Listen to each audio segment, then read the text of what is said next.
journaling help any man, father, or anyone going through breakups?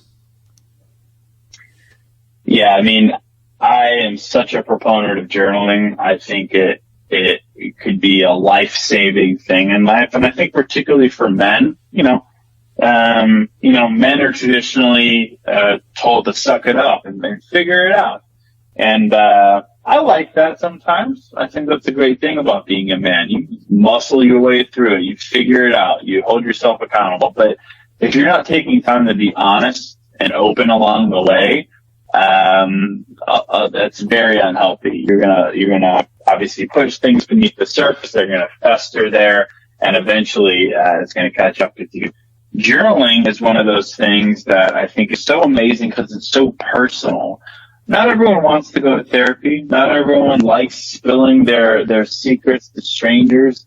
Not everyone has the time or the energy or the finances to develop a relationship with a therapist. And I understand that.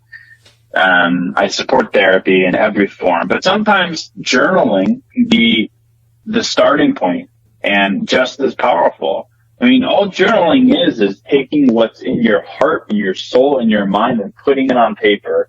And there's been a lot of science around the mind-body connection and actually writing down words and seeing the words flow on the paper and feeling the paper and feeling that connection between your mind and real life. And sometimes the key to making a big change for yourself is just writing it, is seeing it, is saying it, is taking it out from being a voice in your head to being on paper. And there's all kinds of journaling, and I've made a career here from creating journals. And I think the right question in life can be life changing.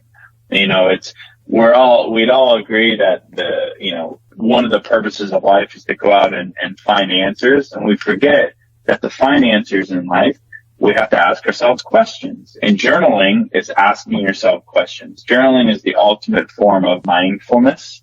And when you're practicing mindfulness and you do it consistently, maybe daily, if you can, for 10 minutes a day, you just ask yourself an honest, vulnerable question. I think it could be everything, particularly for men who don't typically do that, or they do it only when it gets so bad. I think a daily mindfulness practice, a daily journaling practice can change your life.